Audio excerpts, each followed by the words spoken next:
than one species.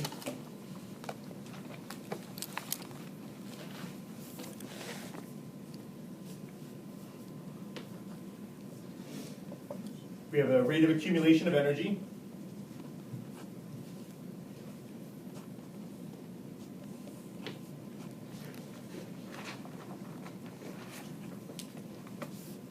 Heat flow from surroundings into the system. These are rates.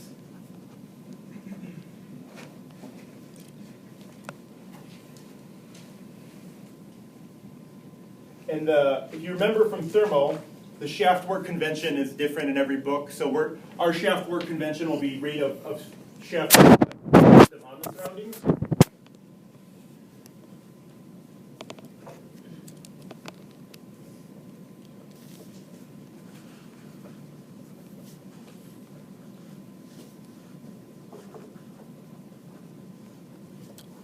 Flow.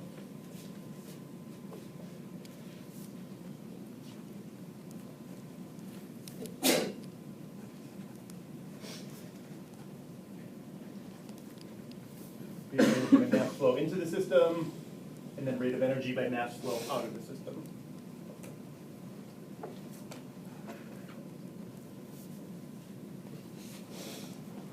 I'm just continuing this down onto the next line here. Sorry, it's a little sloppy. Rate of energy by mass flow into system.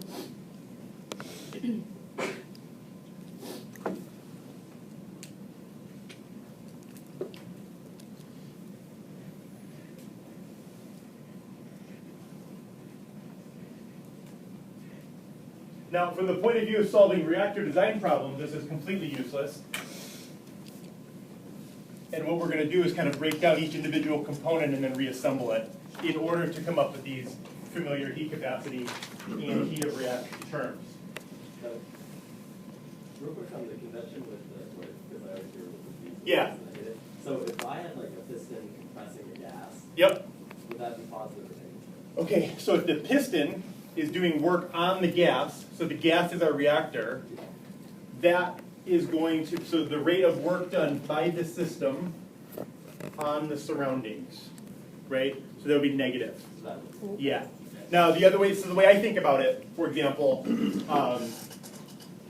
yeah, so we have a, Wait, isn't that positive? Isn't work done by the system positive, and that's why the negative sign is there? so this is an energy flow rate. If the system is doing work on the surroundings, so the energy accumulation is negative, so Therefore, WS is actually a positive quantity, and the negative sign in the equation. It still gets subtracted. I thought that's what I was saying. Did I? Oh, so I get confused too.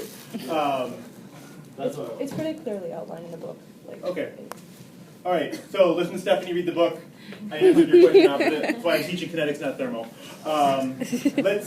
Let's actually take this to the discussion board later and give some examples. So the two examples are turbines and impellers. So what happens in reactors are the following. We will continue discussing this on the class discussion board where we can give concrete examples because I can't do that off the fly. I'll be wrong. But leave a note in your notes. So you have a turbine to compress gas and you have an impeller and a stirred tank reactor. Those are the two examples in this course where you see shaft work being relevant. Okay? Now, we're not there yet. What we're going to do, this is labeled as WS. So we're actually going to break this out into two terms because you have flow work and then you can have mechanical work. So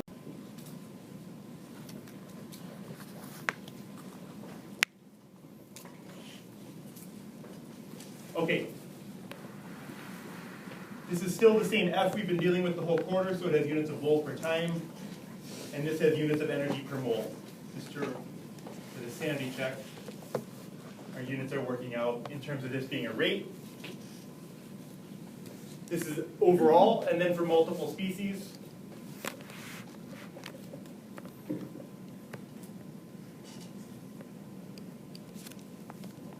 The same is true.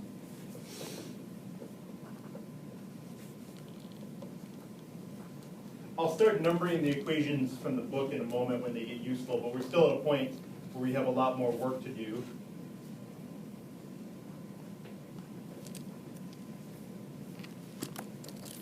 if you think back to all of the all the energy balances you've ever done, we're not yet dealing with any quantities that are familiar. This is a generic energy. There's no way to know this from experiment. There's no way to tabulate this. So the goal now, we're going to break down each term in this right here.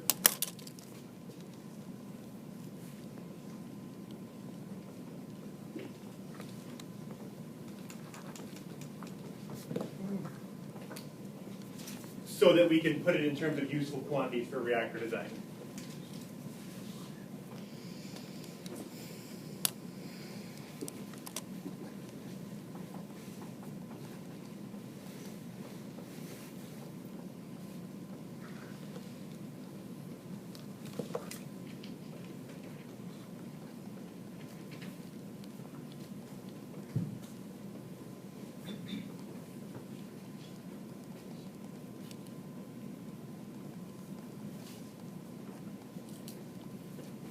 So,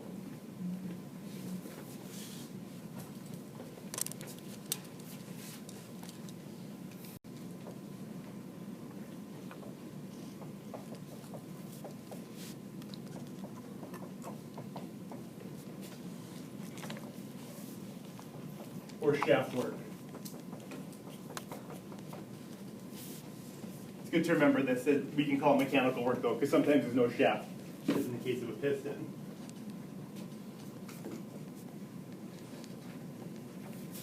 So this is needed for actually getting the stuff in and out of the reactor.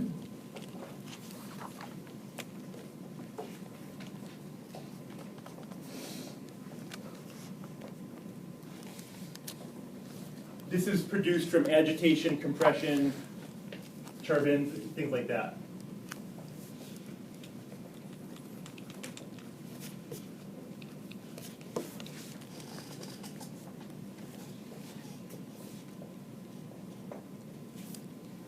So flow work, this is the PV work we're familiar with from Thermo 1.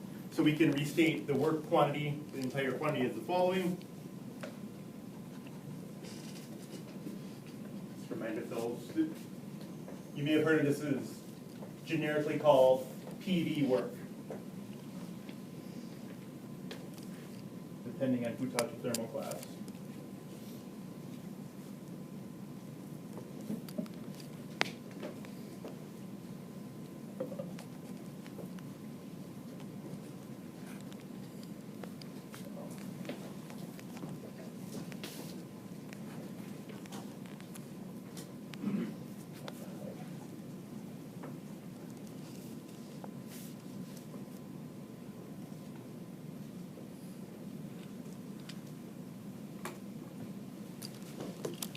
This is summing overall species.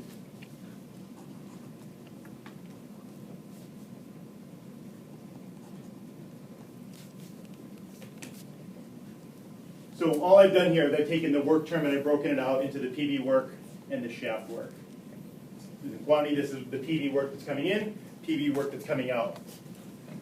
Now the next step is where things get important, because what I'm going to do, if you notice here, I've got a summation with all these FIs, and here I have now a summation with FIs, and I'm going to combine those. So I'm going to wind up with an E plus PV term in the next equation I write.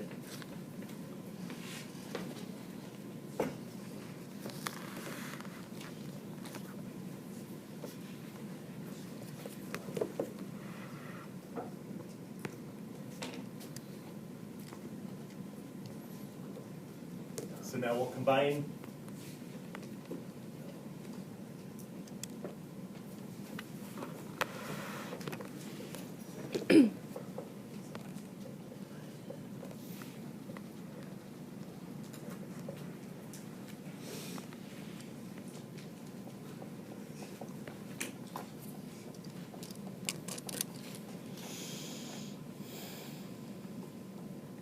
Okay, so now I have this term coming in, flow rate times E plus PV. That's the total work and energy flow in.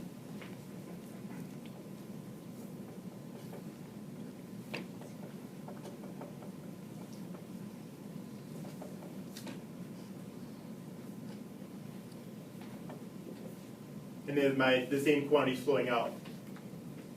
So the total energy we can break into three components: internal energy, kinetic energy, and potential energy.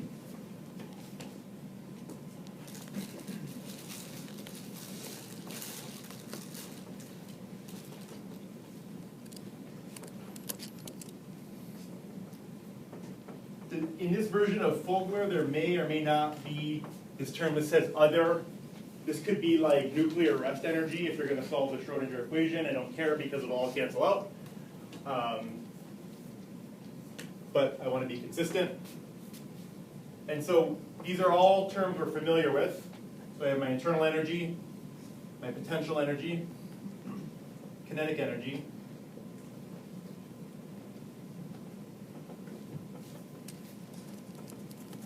if you think about it, if your reactor were vertical, you may actually need to consider a large change in potential energy if we're going to go through this. Now, what we're going to do, so this is for each species, and remember we're subtracting the in and out terms.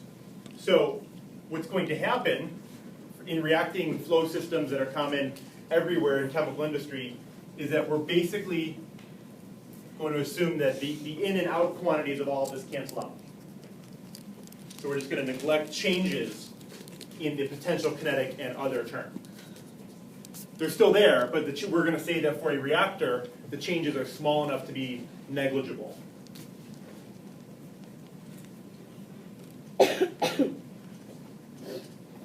And we'll do this always universally for all problems in this class, so you can forget about it.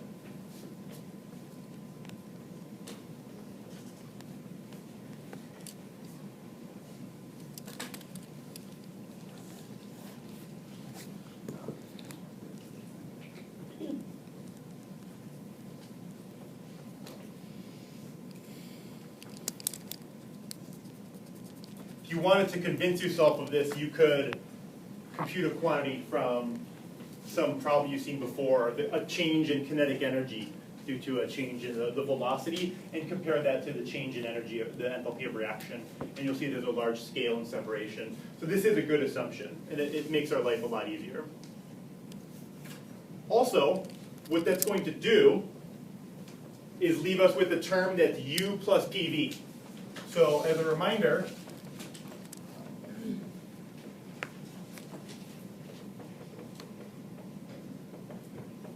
what is this quantity? U plus PV? That's exactly right. So this is where, all of a sudden, by combining the flow work and the energy work, we have HI. So I'm not going to do all the... What we're going to arrive at is equation 11.9. And that's sort of the starting point for a lot of this discussion. We're not there yet, but at least we can understand how we could get there.